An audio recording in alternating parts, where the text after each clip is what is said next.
Hello, welcome. It's been a while since I got on YouTube here, but I wanted to do a little update for March in terms of the energies that are going on. Pulling in the astrology, obviously, like I usually do, but just kind of looking at what's coming up energetically over the next several months. I plan on doing this maybe once a month now, probably beginning of each month, and sending out these reports. So anyway, as far as March goes, you might notice a little difference in the scenery. This is the neighborhood I live in. It's the Boulevard Park area of Midtown Sacramento, California. And I decided I just needed to get out of my little apartment for this. And so, this is part of a lot of the general energies that are going on for the populace in general, the collective, over the course of March and into the next coming months, is this kind of breaking from the old patterns, okay? And so, you're gonna hear some background noise and things like that, so it's a little bit different. I'm hoping you get some bird chirping in there along with the cars coming by, or the train that wants to come by right now. But essentially, this change of scenery is something I needed to do to break the energy I was in for a little while there. So anyway, I just had someone drive by and laugh. That's fine though. I could care less. So I'm talking to a camera here in the island on 21st Street. There's H Street right there. I live on H and 21st. Yeah, a little bit strange, I understand, but that's fine with me. So anyway, what do I have to report here for March? Pretty exciting. March is my birthday month. My birthday is on the 13th.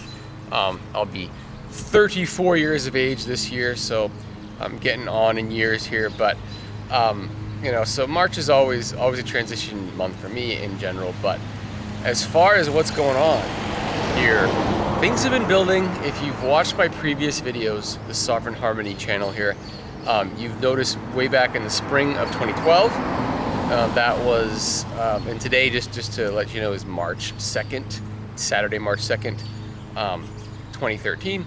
And so if you recall my previous videos going all the way back to last spring, there was some energy that was set into motion starting last spring, and things kind of upped a notch here in the fall, fall of 2012. And now we're coming into a kind of culmination here in the early spring 2013, right on through the summer of 2013, okay? Very significant culmination of what's been building. And when I was talking back in the spring, a lot about this like busting open of truths and things like that, well, those themes are about to come into some kind of fruition here, okay? And what's interesting to note is I was mentioning this stuff back in the spring of 2012, if you remember, and you can check out the other videos here on this channel to refresh your memory. And one thing was the eclipse that happened May 20th, 2012. And this went right over, the solar eclipse went right over all these areas of secrecy, government secrecy. Roswell, Area 51, Mount Shasta, these kind of areas was the general direct path of that solar eclipse. And I thought, well, maybe something to do with aliens or something could come out, but that's very specific. But I think what that did was it kind of opened up this idea of government secrets, and just secrecy in general. And this is personal and collective. So ways we've lived our lives, patterns we've lived our lives by, and lies essentially that we tell ourselves, that who we are and who we're not. These are the things that are clearing up. And spring of 2012 was kind of the beginning period of clearing up false images of ourselves and the false relationships that we established based on those false images, okay? And so that initiated in 2012, the spring. The fall of 2012 really brought out some specific examples, okay, in our personal lives and collectively. Like for me, my background is in atmospheric science, meteorology, weather, all this. Never had any idea that there was kind of ongoing weather modification practices, and I was completely woken up to that this fall. So that's an example in my life how that worked. And so like weather modification, geoengineering, I was awakened to this. And this is something that now I kind of want to incorporate into my plans for where I go forward from here. So it's kind of interesting how that came to be. and now it's kind of a time to culminate that into something. So anyway, that's just my little piece of it. But the major piece of this that I want to bring forth, collectively speaking, is the same idea of secrets busting out. Okay, and so this whole idea of like false flag operations, and that what woke me up actually was this Hurricane Sandy, the Frankenstorm, the Halloween storm. That storm itself, I saw how that was modified. Okay, and then when I realized that Katrina was modified, and there was admission to that, and things like that. And this stuff is not secret so much as it is just not told to the public, which is somewhat like a secret. If you didn't say it, I guess it didn't happen. But that's not true. And so a lot of these truths are coming out. And so, in this winter storm Nemo that happened in New England as well, in the New York area, this was also heavily modified and had a lot of similarities to Sandy in the way it was presented in the media, the way it built up, the way the track shifted, throughout the build-up in the media narrative. So a whole lot of stuff has happened in that. So that's one area. Also, I know of the 9/11 truther movement. If you're not familiar, there's a lot of question marks scientifically with 9/11, with especially Building 7. Everyone focuses on the Pentagon and the two main towers, but Building 7, it was quote unquote pulled, or in other words, detonated, in the strategic, engineered kind of way on the day of 9/11 that afternoon, as if it could have, and the only way that could have happened is if it was set up to happen. In other words, and that's just one example of many that really need to be investigated. And that group is coming out. I know this spring they're really coming forth with some of that information, as well as some people that want to truth out some of, specifically regarding government involvement in cover-ups with UFOs. Whether or not those UFOs are actually, government experiments themselves or extraterrestrials is a different story. But the idea that, people aren't crazy for seeing these weird objects in the sky. I for one, I don't like the alien whole situation to talk about aliens. I'm not really into it. If it is, it is. If it isn't, it isn't. I don't care. To me, I believe in a lot of the UFOs, unidentified flying objects. The fact that they started after World War II, people will say, oh yeah, Roswell, that's the first thing that started it. Well, also it's, coming out of World War II with a lot of toys and technologies, and a lot of, collusion between, say, the ex-Nazis and the Americans, for example. The CIA was established in 1947, this is the same year that Roswell happened. And it's just, I don't think it's too much of a coincidence, but, Nazi Germany was certainly, flirting, had plenty of scientists flirting with all kinds of new technologies. And the reason why the Americans were colluding with the ex-Nazis was because, well, that the Nazis were the extreme right, which is the opposite of who our enemy was, which at that time, well, it was, Russia, and the extreme left. So it's almost kind of like, you could kind of look at it as, was it a conspiracy that we were colluding with the Nazis and whatnot? And this is Project Paperclip. You can even look that up yourself, Paperclip. It's public information. And the reason for it, you could say, oh, it's innocent, we just wanted to counter the Russians, they were our enemy. But at the other side of the coin is, well, what are we doing with the extreme right? Aren't we supposed to be free? So anyway, but that's another story. Again, all this kind of stuff is coming out. But as we move through March, okay, and the parts of this is going to unleash, okay, so over the last several years, I talked about in my previous videos, Saturn moving into Scorpio, okay? Saturn was in Libra. Saturn was in Libra from like 2009 all the way up until the end of 2012, about October 2012. So for 3 years, from the fall of 2009 to the fall of 2012, we had Saturn in Libra. We're all working on our relationships, and what I mean by working on them is, again, seeing them for what they are and seeing how we've created them based on who we thought we were. Okay? As Uranus entered Aries, this was in 2010, this is when we started to get in touch with our independent uniqueness. What we bring to the earth, what we bring to others. Not necessarily what people are asking from us, okay? Because that's the old relationship pattern. What do people want from me, okay? And so like one of the things I have, struggled with is, and what I'm going to change now, and I'll have some more details here connected with the video, but in my own practice, I've had to stop in the last several weeks doing personal astrology readings, okay? And it was something that I've been doing for 5 years. I had to stop. It just wasn't me anymore, okay? And I realized that people were asking of it from me. They were kind of relying on me to interpret information for them. And I can do that, but that isn't what I want to do. I want to put out information, okay? I'm especially, I'm more into the collective information. What that means for any individual, I feel like it's got to be up to them. And I know, astrology is just one tool to get to know yourself. It's one I use and interpret and everything else. But I use it for my life, and I've been using it for my life for about a decade now.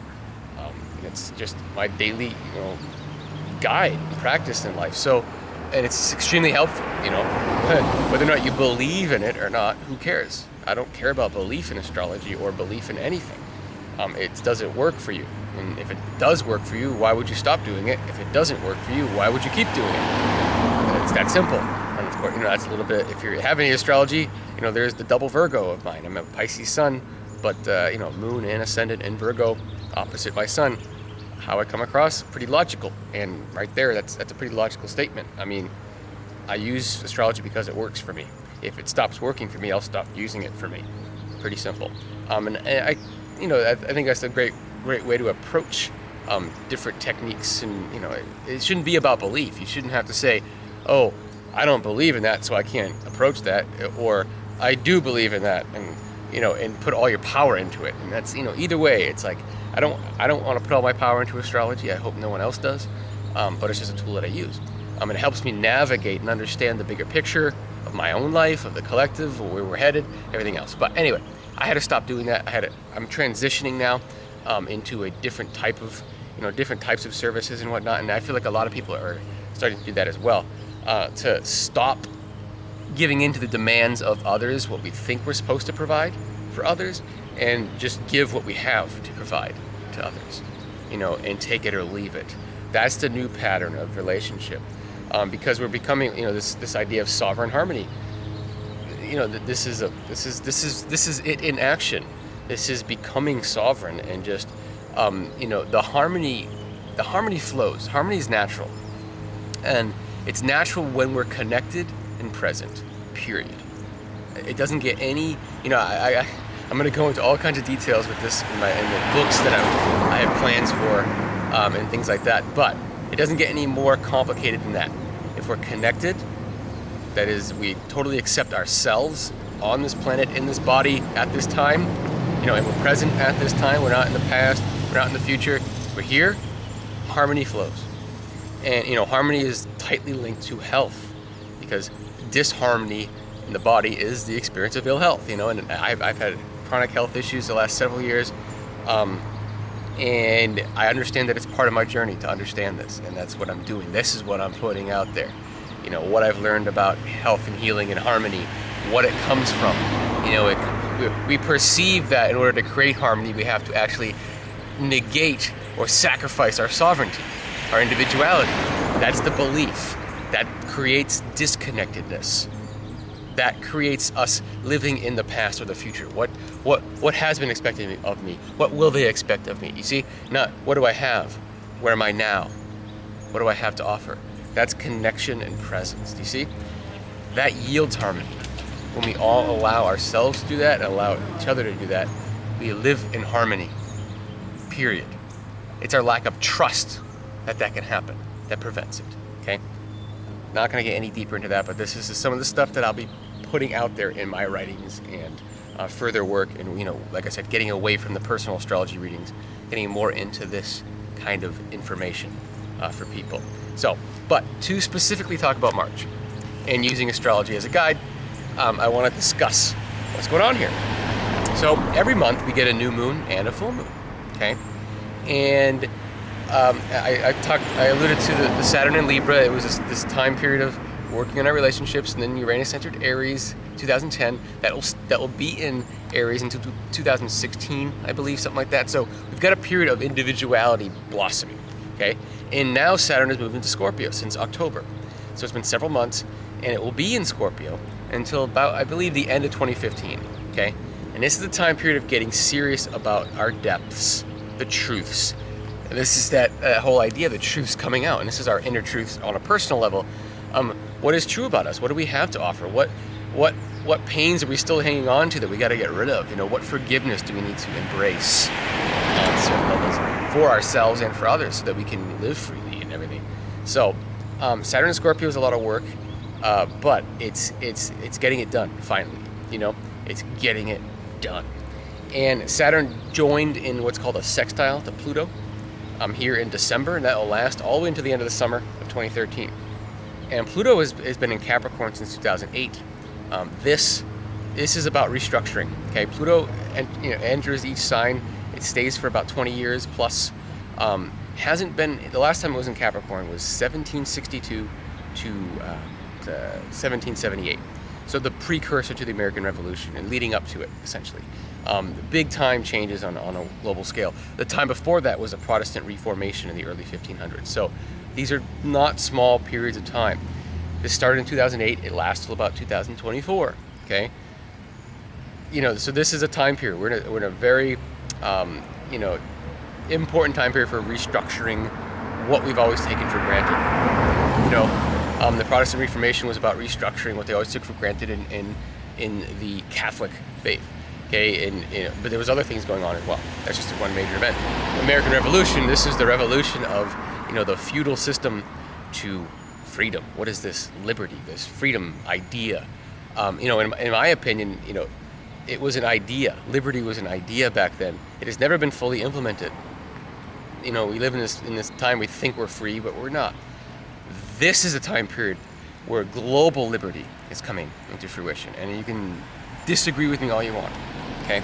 But I think 15 years from now, when Pluto is all done, less than 50, about a little over a decade from now, when we get into the mid to late 2020s, we're going to be looking at a very different world, okay? And a lot of that is starting up now. But in any case, so Pluto and Saturn are joined in a little aspect here for a period of time from December 2012 all the way to about September, October of 2013.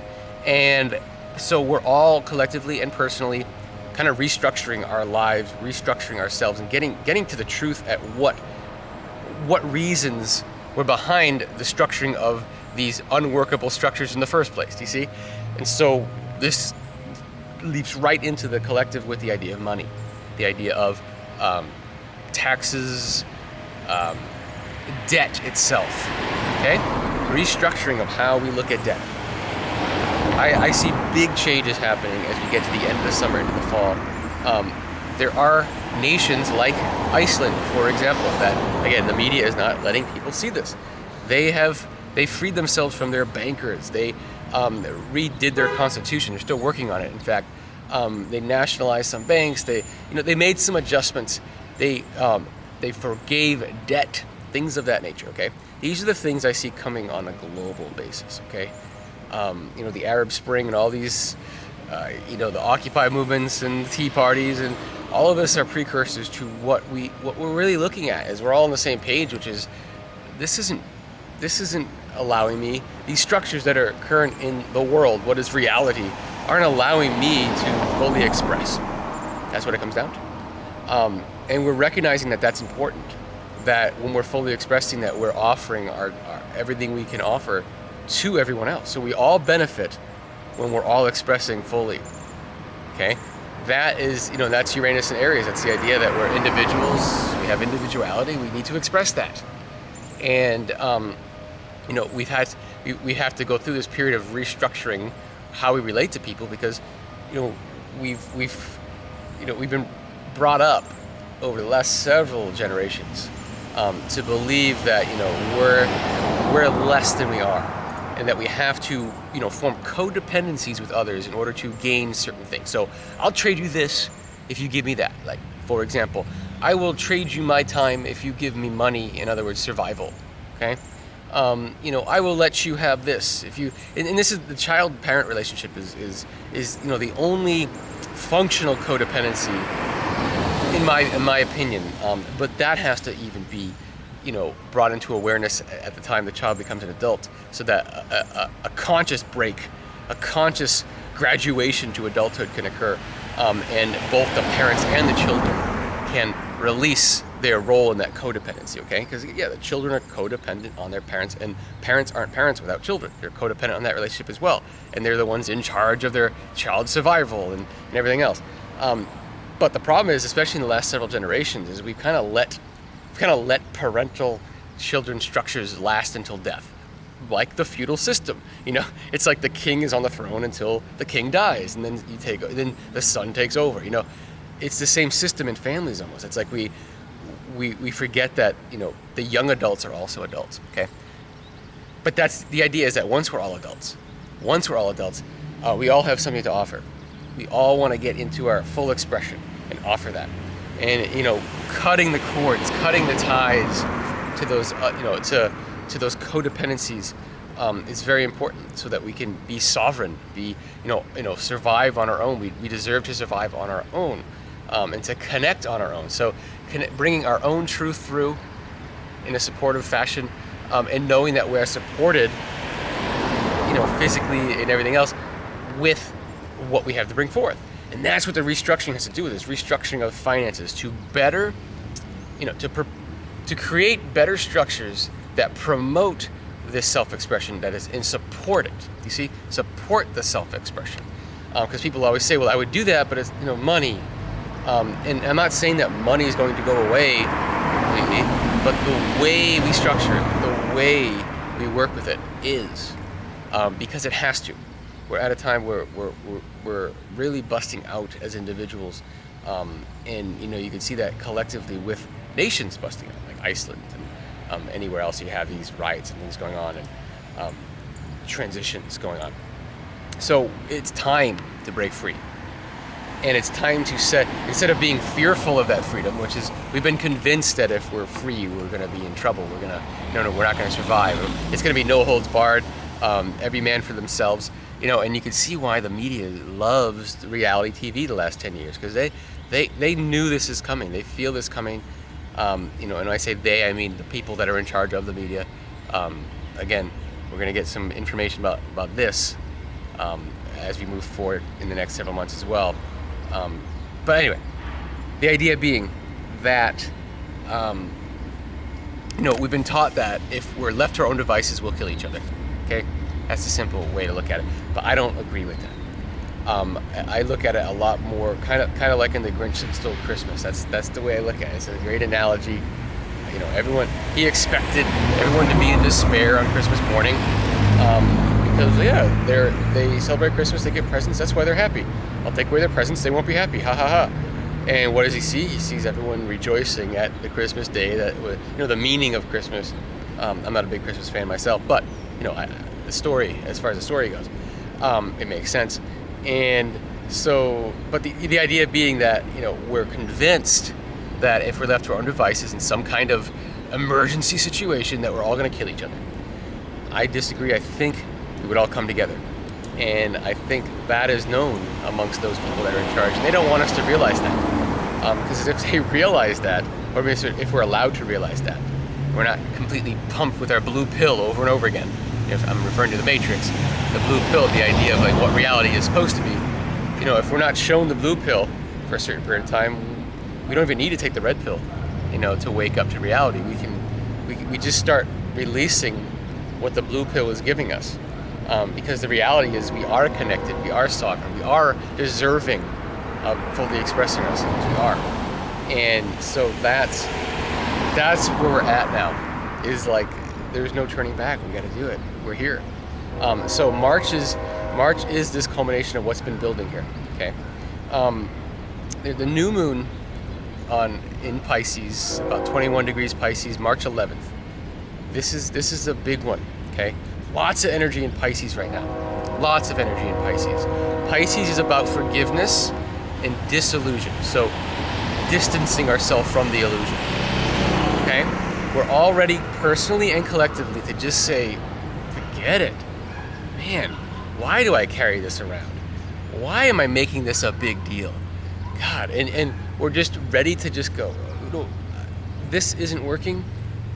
just let it go, and we're ready to step into trust that life can unfold for us, because it's like I've done this over and over again. And it's, the whole Einstein quote, I can't remember exactly what it is, the idea. Oh yeah, it's imagine, it's in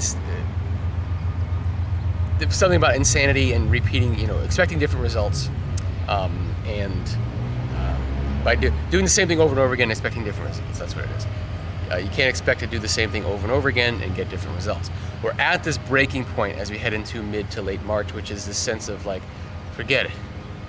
I'm done with my patterns. I'm done with my relationship patterns. Okay, I am done with expectations of others for me. I am something. Maybe I don't know what that is yet. Maybe I don't even know what I have yet. But the idea that I'm willing to clear the space to figure out what that is. That's where we're at here in March. Okay, and then we get to the end of March, and we've got this full moon. It's in Libra. Again, so all that buildup the last several years, Saturn in Libra, of restructuring our relations and recognizing where we stab ourselves in the back by, setting up these relationships over and over again that don't work for us but only serve what others want from us. Well, we're culminating here late March into April, leading up to the eclipses that we'll have in late April in May. So big time change period as we head into the summer. But and Mercury's also retrograde here in March. And Mercury retrograde just means introspection, going in, and that's all part of, that will end right after that new moon on March 11th. It ends, I think St. Patrick's Day, March 17th. And so we'll be done introspecting at that point. And so mid to late March, we're moving forward with this idea, this decision, this inner decision that we're just done, that we're releasing. We don't even care. We don't want to understand it. It's like, I'm done trying to figure it out. And I can see where I'm at in this personally with my health situation. I'm just done trying to figure it out. I'm done, completely done. And it's not a coincidence that I ran into a guy the other day, online the other day. I ran into a procedure called CRT technique. It's a cranial release technique is what it is. Brand new. It started on the East Coast, just getting over here in California. In fact, this guy I ran into online is out of San Francisco. I'm here in Sacramento, about 90 miles away from his office. And I was kind of like, well, that's the closest one. But I talked to him, and apparently he just got certified. He's a Bowen therapist. He does craniosacral work.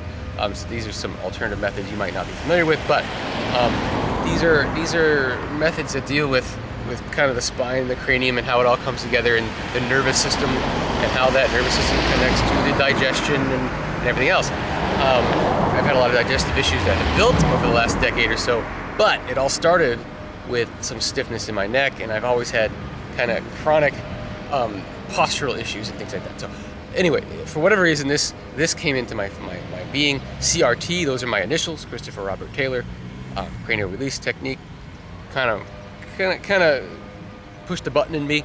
So I looked into it, talked to him, found out he just got certified. So if I looked into it 3 months ago, there would have been no one in Northern California that could do this. And not only is he in Northern California, so 90 miles away, not that convenient, but close enough. Anyway, he is going to be in Sacramento next weekend. So today's March 2nd, the weekend of the 9th and 10th. He's going to be in Sacramento. He's visiting his wife's family in Roseville, which is right outside of Sacramento. Coincidentally, or if you don't believe in coincidences like me, I don't believe in coincidences. I think you either believe in coincidence or you don't, and I don't. I think everything is interdependent. And the more sovereign and responsible we are for ourselves in that greater interdependence, the more that interdependence flows, the more synchronicity flows.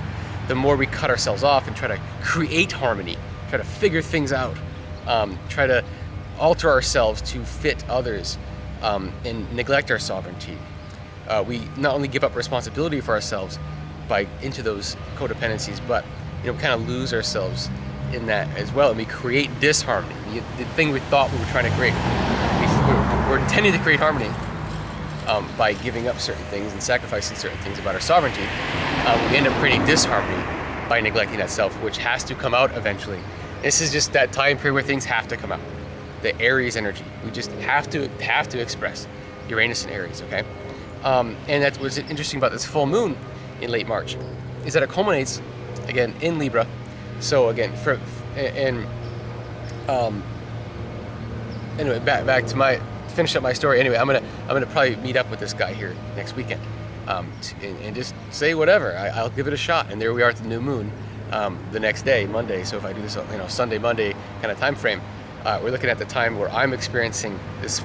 Forget it, release. I'll give it a shot. I don't care. I'm so done figuring it out and trying to create the harmony in my body. I've got to just allow the harmony in my body by just possibly, I guess, readjusting the messages that are coming through, the connection.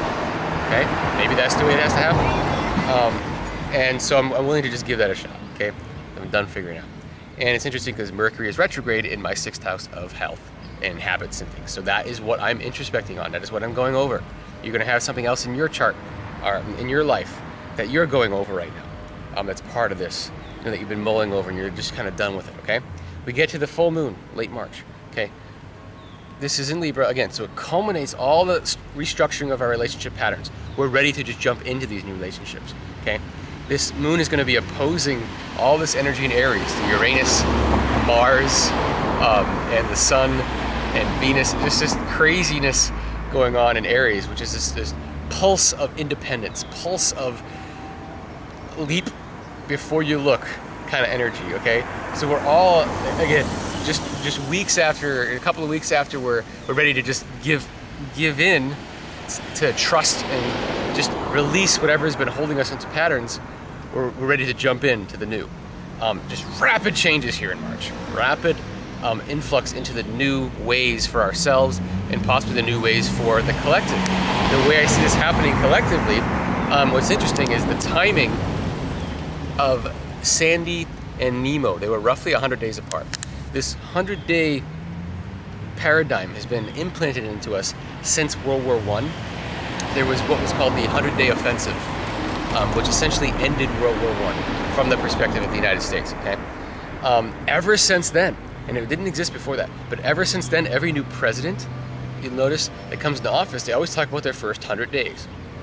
For whatever reason, this 100 days has been inserted into our psyche, from the media, for whatever reason. And when you realize that the media is actually all controlled under one roof, the Council on Foreign Relations, CFR, which was established just after World War I, not a coincidence. For whatever, I don't know what their reasoning is, but there is some definite, connections going on. But for whatever reason, it's been important for the collective to assign importance to the 100-day period, significance to it for whatever reason. So whatever that is, I don't know. But I noticed that Nemo was roughly 100 days after Sandy. And even Mayor Bloomberg in New York mentioned that. He said it. He said, oh, just 100 days, just less, or just under 100 days after Sandy, here we are dealing with something else, Just red flags everywhere for me as someone with a meteorology degree, background in atmospheric science, the knowledge now of ongoing weather modification and geoengineering. Both of those storms were very modified. It's hard to swallow that when you understand that if we have the technology to control weather, which we do to a certain degree, why wouldn't we steer these things away rather than into these direct areas of high population?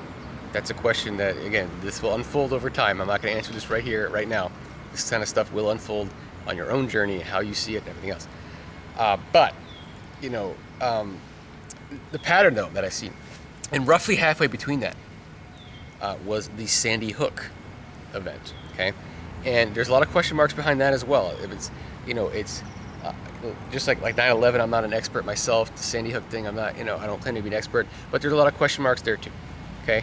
And the way the media has staged these things, it just seems almost to me, if I'm looking at I'm connecting to my own truth, there's something going on. There's something suspicious going on, okay? And this is all part of kind of what was unveiled when we had that eclipse back in May of 2012, when the secrets are ready to come out, okay? And so it's almost like the methods that used to be used, have always worked to keep things secret, are no longer working anymore. and more people are getting aware of their own version of the truth and not just the unilateral media narrative of the truth, okay? And this is creating a big change, okay? So if we take that pattern though, and we look at late March, well, late March not only has the full moon, which is a culmination of like everyone now trusting their own pattern, their own individuality in a way that they'll enter into relationships with others, in relationships with situations, in new ways that can help them express themselves more authentically, okay? So while that's going on, we also have Jupiter finishing up its work it's been doing since the summer. So a lot of the stuff that's been, especially in Jupiter's been in Gemini, so it's about information. Again, the expansion of knowledge, the truth coming out. And it's finishing up the area of the zodiac that it started here in July and August, okay, of 2012. So here in March, in late March, really all of March into early April, we're looking at the culmination of what's been building. So all the information we've been learning about ourselves, the information we've been learning about the collective, the truths coming out, it all culminates here in March, April. Okay, so what's going on? And when you also looked at, so roughly 50 days after the Hurricane Sandy was Sandy Hook, roughly 50 days after that was the winter storm Nemo. Roughly 50 days after that, it takes us into late March. Okay, so right at this time where there's like this real crazy energy going on in late March into early April, it could be this great awakening. That's a culmination. Okay, it could be. I don't know, but that's what it feels like to me. And it's just before these eclipses that happen, so it's like, boom. Something has to initiate a need for change, okay? When we get to the summer, I'm not going to talk about it in detail right now, but it looks beautiful. I mean, I can't say enough good things about the summer. I have a feeling it's going to have something to do with this, some level of debt forgiveness, whether it's homeowners, student loans, whatever. But there's going to be at least the beginnings of those talks by the summer, okay? Because we're ready to be free. There's going to definitely be some recognition or realizations of truths, of cover-ups, and what the real truths are. We can go back to like the Kennedy assassination, or whatever we want. Roswell, or the moon landing. I think a lot of this stuff is just going to come forward, and we're really going to start getting these truths out there. Okay, and we'll be ready to absorb them in the summer a little bit more. But we're still, again, we're culminating. The springtime here, 2013, is culmination of all that stuff. So we're kind of ready for it finally. We weren't ready for it last year at this time, but we've been jolted, opened. We've gotten ourselves to a point where we're like, I'm done with the narrative. I'm done with the narrative of my life, the narrative of the collective. What's really going on? And we're just wide open right now. We're opening wide to what is, regardless of what that is. It's like we're releasing judgment, and we're just saying whatever it is.